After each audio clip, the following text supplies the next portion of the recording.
we're joined now by Chevron Chairman and CEO Mike Wirth. Welcome to Face the Nation. Thank you, Margaret. It's good to have you here, particularly in this moment in time, because it feels like we're in this global energy shock. What we heard from the head of the International Energy Agency, he said, if you combine the 1973 Arab oil embargo, the 1979 Iranian oil crisis, and what happened around 2022 when Russia invaded Ukraine, if you combine all those things, that still isn't the scope of what we are experiencing. Is that how you put it? Well, the way I would frame it is the energy system has lost an incredible amount of flexibility. The global economy consumes about 100 million barrels of oil every day. A barrel is 42 gallons. About 20% of that moves through the Strait of Hormuz, so that's been significantly disrupted. Normally, the energy system has shock absorbers in it. So we have inventory in tanks at facilities. We've got inventory on the water in ships. We've got inventory in strategic reserves. All of those have been pulled down over the last couple of months as these events have unfolded. And what it's done is it's taken those shock absorbers and made them much less effective in the system. And so disruptions normally are met by moving these inventories around, and price response can be muted. As the shock absorbers are withdrawn, the shocks translate a little bit more directly. And so I think what he's referring to is we're in a period where there's been significant supply taken out of the system, and we are facing this upward pressure on prices and volatility that is manifested itself thus far and likely to continue. Likely to continue because it's unclear if we have a ceasefire or an end to the war. I mean, if there is an actual negotiated end to the war, do prices come down, or is just a truce enough to give relief? Well, what's really needed is for flow to resume through the Strait of Hormuz. You can't take 20% of the energy out of the system, and some of it's finding its way around to the Red Sea. But there's still a substantial amount of world energy supply that is not able to flow. And so that's the key thing, is to restore that flow. It allows markets to begin to rebuild these inventories. It allows us to get products to where they're needed and to alleviate some of the pressure. But that all will take time. It's a world where we get logistics of ships and pipelines and moving things around to markets around the world. And so that's why I say I think it's going to be with us for some time, because even if the Strait were to open today, getting supplies to where they're needed and resuming the normal functioning of the system is going to take some time. So how heavily mined is the Strait of Hormuz? Because you have intelligence analysts giving you data. How much risk is there to go through that point? Yeah, I don't know I could quantify how heavily mined the Strait is, but clearly Iran has the capability to hit vessels as they move through the Strait. We've seen that happen, maybe not daily, but certainly with some degree of frequency. And it's not just mines that they have. There's other means that have been used. And we've been moving ships through that part of the world for years and years and have seen some of these capabilities. And so I think it's very difficult militarily to deal with that, because they've prepared these capabilities, and I think they've shown the ability to exercise them. And so the president and the administration are focused on that as part of the negotiations, and we certainly hope that they're successful with that. If they can figure out who to negotiate with. The president says that's part of the problem right now, not knowing who's actually the decision maker in Iran. But we did see the Washington Post report that the Pentagon informed members of Congress that it would take approximately 6 months to clear out the Strait, and that's in a post-combat situation. As a CEO, what do you need to see to feel confident to put a ship through the Strait of Hormuz? Well, we'd have to believe that our people on the ship will be safe, the cargo will be safe, and that it can be transited with a high degree of confidence.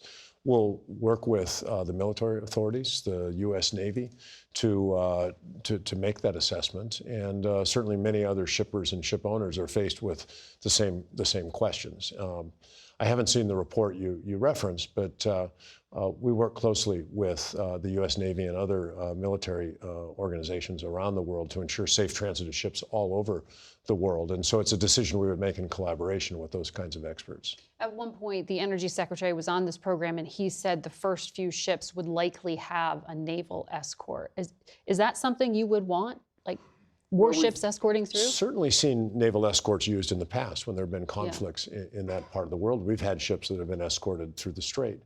I think in the early days, it's very likely that that you could see naval escorts because I think some of the risks are not just mines that could be placed in the Strait, but they could be also risks that could come from the land in other forms. And so I think having the Navy with those ships that make the first transit would provide a higher degree of confidence that if there were to be something happen, that you'd have some measure of defense. Mm-hmm.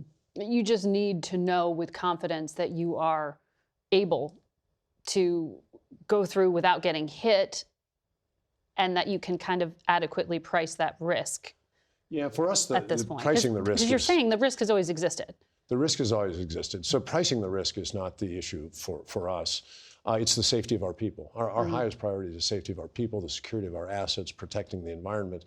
So the risk that you could have someone injured or worse, that you could have a ship damaged, or you could have an oil spill, those are the things that we're really concerned about. The pricing of the risk, the insurance, those things are all manageable. It's really the safety of people and the protection of the assets and the environment that will govern our decision making. When we talk about pricing, though, and sort of going back to pre-start of the war, it's not just the Strait. 12 refiners in the Middle East were hit by a missile or a drone attack, according to Clearview Energy. So the infrastructure itself has been damaged. How long does it take to get production back as well? Well, it's going to take, in some cases, weeks and months, in some cases, years. There have been oil fields that have been just shut in because there's no place to store the oil. Sometimes these fields, it's not like turning the tap on your faucet. These are complex reservoirs with a lot of subsurface dynamics, so those have to be brought back carefully. There's been damage to upstream, midstream, and downstream infrastructure like refineries. I think people are working to repair that to the extent that they can. Some of these are easier fixes than others. Some will be years. Some of the LNG facilities that have been damaged, the type of equipment that needs to be replaced has a supply chain that will require years to replace it. And so I think it'll come on gradually, and depending upon how quickly some of the damage can be addressed. Why do you think this was such a surprise? We're not anticipating in that region that the drones would be as effective as they were, or that the Iranians would be as successful in shutting down the Strait of Hormuz? Yeah, that's a question that is probably best answered by others. I don't know what was expected and how that would compare to the reality. Certainly, most reports would suggest that Iran had been preparing for something like this. I think the other states in the region had their defensive capabilities. But when conflict begins, it can be very unpredictable how it unfolds. Clearly. And when it comes to the price, when we look at what's happening out there on the markets, that's one thing. That's traders placing bets. The American people are looking at the cost when they, gas up their car. When will things return to pre-February 28th and the start of this conflict? Yeah, it's one of the things I've learned in over 40 years in this industry is predicting price is extremely difficult, even in normal times. Markets can surprise you. This is not a normal time. The dynamics that are affecting supply are quite unusual. The potential for that to flow through into the economy and maybe slow demand is, I think, increasing. And so people use less gas, you're saying, because of the higher price. Certain parts of the world, it's not just gas. It's LPG for cooking in South Asia. It is jet fuel in Europe. A number of products are becoming very short in supply. Behavior changes in a couple of ways. One, people will use less energy. Second one is people will hoard energy. Back in the 70s, I recall during the embargo of the U.S., in my family, we would drive around with the car as full as we possibly could. Normally, people drive around, they're comfortable with a half a tank or a quarter tank of gas. And so you'll see people will hold on to supplies that otherwise they might not. They may use less. And so predicting both demand and supply in a market that's this dynamic is very difficult. I think the key thing is, as I said before, the shock absorbers are being drained out of the system, which means there's this upward pressure on price because supply is getting tighter and the ability to resupply is getting more difficult. And that increases the likelihood of volatility as well. So we can't say that gas prices have peaked, for example? I think it's very hard to say that Yeah. because you have to make a bunch of assumptions about that, and it depends on what you assume. You mentioned jet fuel. That doesn't have as long of a life, right? You have to refresh and replenish storage pretty quickly. We're reading about airports running out of jet fuel. What's the reality there? What is the supply, and what does that mean for Americans who might want to travel? Yeah, inventories of jet fuel in certain parts of the world were at seasonally relatively low levels before the conflict began. The Middle East refiners are significant exporters of jet fuel, particularly to Europe, where 75% of Europe's imported jet fuel tends to come from those refineries. It's not flowing today. So we are seeing jet fuel tighten very quickly in Europe, in Asia, and we're seeing airlines announce adjustments to their flight schedules. We're seeing it flow through into fares. I think that's one of the first places it'll be felt most broadly. I mean, we've seen some upward pressure on gasoline prices now. I think aviation is clearly an area where it's going to probably get worse over the next few weeks. Get worse over the next few weeks, but that has a lag effect. I mean, what you're saying is if you're buying a trip to Europe, expect to pay a heck of a lot more, even if it's months from now. Yeah, again, I can't predict how the airlines are going to price their product, but I think the upward pressure that they're seeing on prices and the tightness in the market is likely to lead to further route optimization, and so flights may not be as abundant as they otherwise would have been. I think planes will probably be more full than they would have been, and yes, fares could be higher. So when you hear the Treasury Secretary or the Energy Secretary say $3 a gallon and, oh, it'll come down again in the next few months, you're saying we don't know enough to actually make hard predictions. That's what I hear you saying. Yeah, it's, there's a kind of an old axiom that, I can tell you the price, I just can't tell you when. It's very difficult to predict these things because markets are dynamic. They can respond to things that we don't anticipate.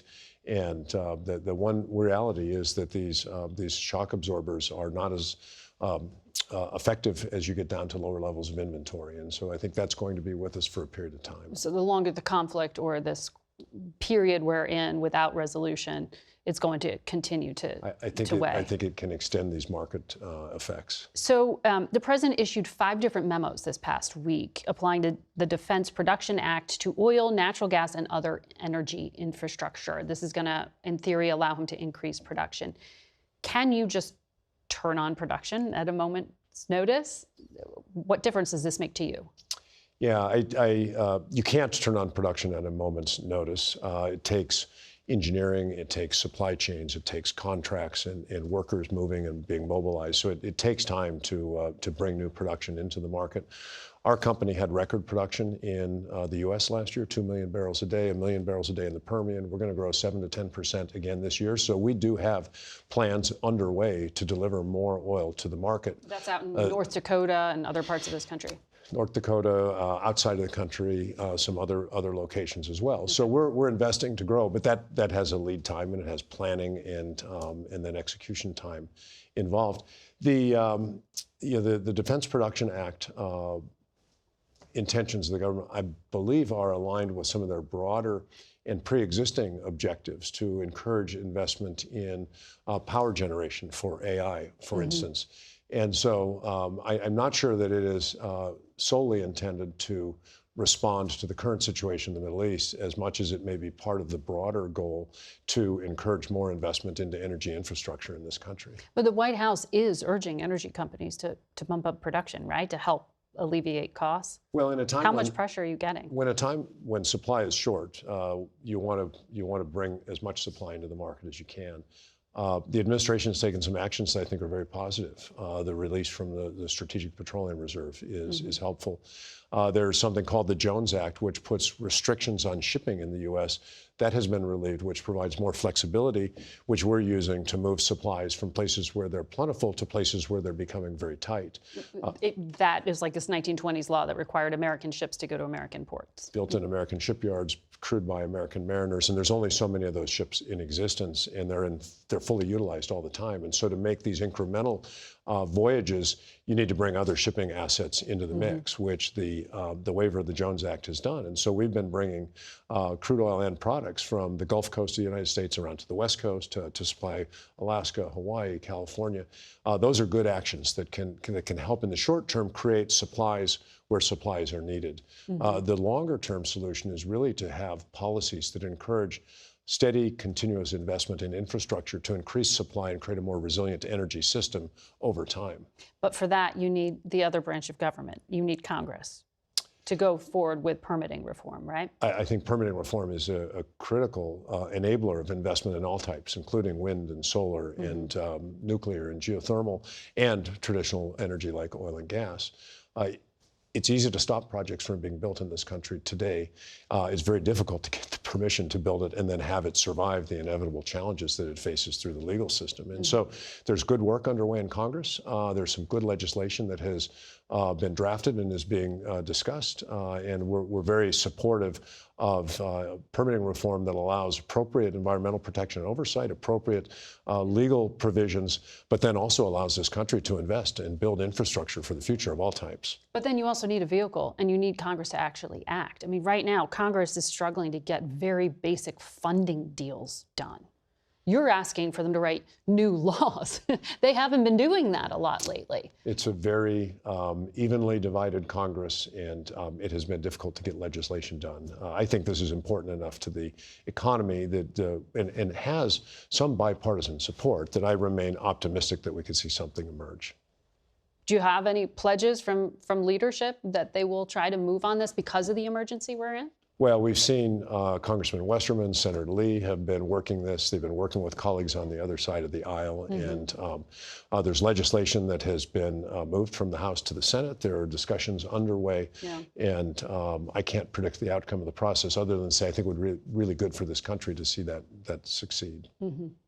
Well, that also, though, is not a quick fix, right? No, that's part of the durable long-term solution. So the energy industry famously was at odds with the last administration and vice versa. In this administration, are you and your fellow CEOs calling the White House and saying you're being too optimistic? Are you telling them how much strain there is right now?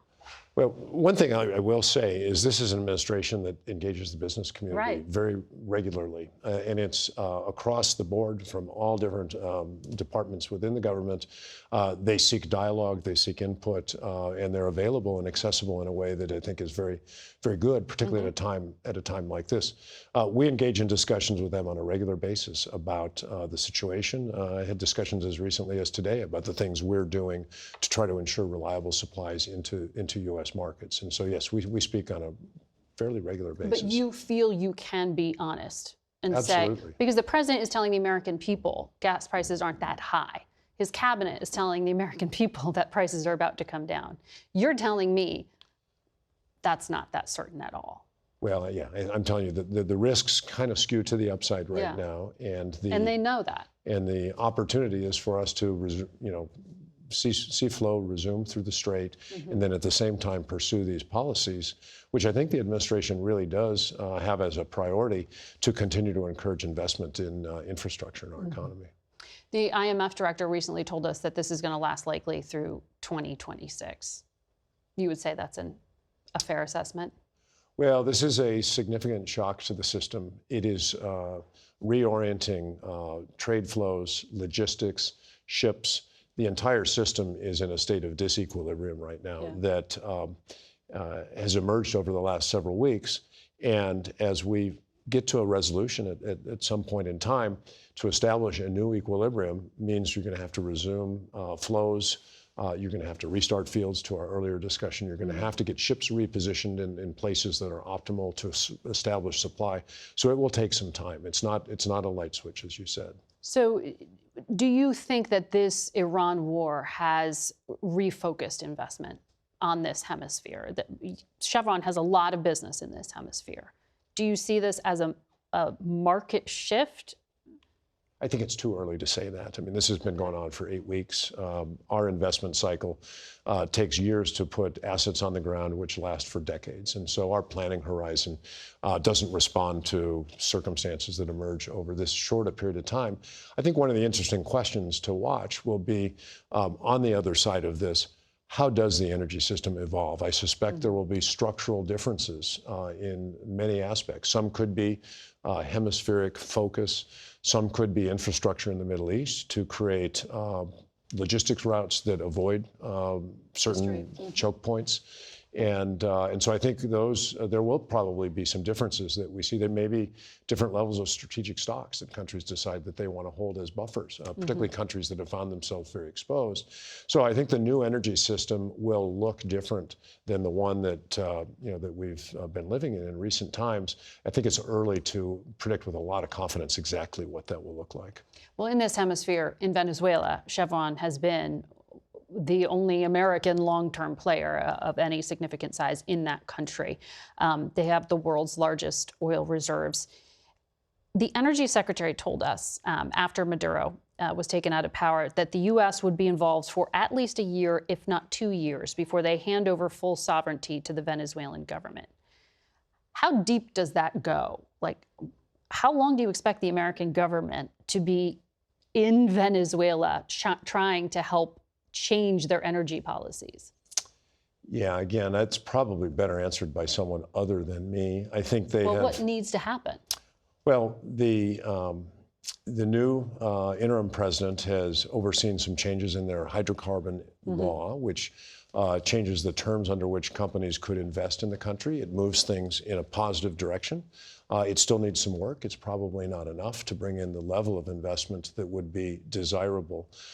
So I think there's progress that's been made. I think the U.S. has reopened the embassy, has got some people on the ground now that are interacting with the Venezuelan government on a regular basis. Venezuelan government seems to be very interested in more U.S. investment in the country. A number of different companies have been down there taking a look at things.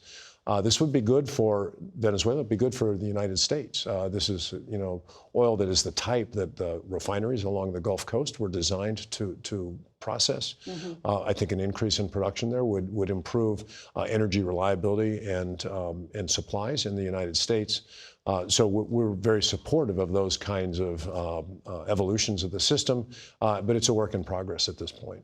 So you must have read that Wall Street Journal article that talked about a former Chevron executive who, according to their reporting, advised the U.S. that if the Maduro regime was ousted and the Democratic opposition that had won the last election were to be put into power, there'd be a quagmire like Iraq, that there wasn't support from the oil infrastructure sort of officials and executives there. Was that reflective of Chevron's views? No. He's not a Chevron employee. He's got no ongoing relationship with our company. I haven't spoken to him for years. And whatever opinions were expressed were his alone, and they certainly don't reflect opinions from our company. But in terms of the outcome that we have seen, we did see the Trump administration go that route of not pushing into power the elected opposition party, but keeping the very same regime in place. I think the administration had talked to people who had been involved in similar circumstances elsewhere in the world previously, where the U.S. had been involved in a change in government, and the way it was executed created certain instabilities and kind of unintended risks or consequences. And certainly as I listened to people like Secretary Rubio talk about their approach, it seems well informed by some of those lessons from the past. And so I can only assume that they've looked at those kinds of situations and have tried to learn those lessons to navigate this in a way that doesn't create some of the unintended consequences that we saw in Iraq, for instance. Does Secretary Rubio seek your counsel on these things? I speak to Secretary Rubio from time to time, absolutely. And I mean, you know the energy industry that's really kind of powering everything for them right now. So you provide him advice. I mean, how long do you think it's going to take, back to that original question, to have the American government pull back? Or is the American government going to say? I don't know that. So I would say, establish some influence over the flow of revenue into the economy, which will be supported by, I think, increased exports around the world. That, I think, will be good for the people of Venezuela. I think on the ground already we're seeing prices for certain goods come down, inflation coming down, growth exceeding expectations. And so some of the situation on the ground, I believe, is moving in a direction that could be characterized as positive. But your observation that many of the people in government are unchanged is also, I think, accurate. And I've heard Secretary Rubio say that he does see in due course elections as part of the plan. And so I take him at his word on that. Yeah. Well, we're going to continue reporting on it because some of the people, I mean, the defense minister ran the domestic intelligence unit and has been sanctioned by the U.S. and Europe for human rights abuses. The interior minister, Diosdado Cabello, has a $25 million bounty on his head. He was kind of Maduro's chief thug. These are the people running the country, just to be clear here. And at one point, that government took Chevron employees hostage back in 2018. We had some people that were and you're still having to deal with these actors. Yeah, you know, around the world, we don't get to choose the governments of countries where we operate. Right. We, you know, have to follow the resource where it is. We make assessments on the security on the ground. We take great care to protect our people and our assets. But it can be challenging, and we're in a long cycle business. We tend to outlast any particular administration or regime in any country, including in this country. And we have to take a long view on what we do, try to do things that are good for the people of the country, because that's ultimately what your license to operate is, granted by the people of the country. And then we have to work with the governments that we have, and our role isn't to change them or to tell them how to govern. Our role is to try to, you know, do the right thing for the people of the country and live up to the terms of our contracts and operate in a way that's consistent with our values and U.S. law. The opposition leader, Maria Corina Machado, on this program was saying that no one's going to settle for half measures in her view, but that to get the people you need to work in the energy industry who might have fled the country, they're not going to come back to Venezuela until they see a democratic transition. Do you think that's right? Do you think that you can hire people to go work for you and your company there now, or are they still fearful for their lives? We have great employees in Venezuela, Venezuelan national employees that have stayed in their country, that are committed to their country and committed to the values that we try to bring to their country. It's undeniable that 25 years ago, there was a very talented workforce in our industry in Venezuela that worked for the state-owned company, many of whom have moved to other parts of the world, are working in other countries now, have established their lives, their families in those places. And I think returning from a place where you've established yourself is a difficult decision for anybody. And so I suspect we'll see some people that choose to come back. I think we'll probably see others that choose to stay wherever it is that their life is centered today. We'll continue watching it. Mike Wirth, thank you for your insights. You're welcome.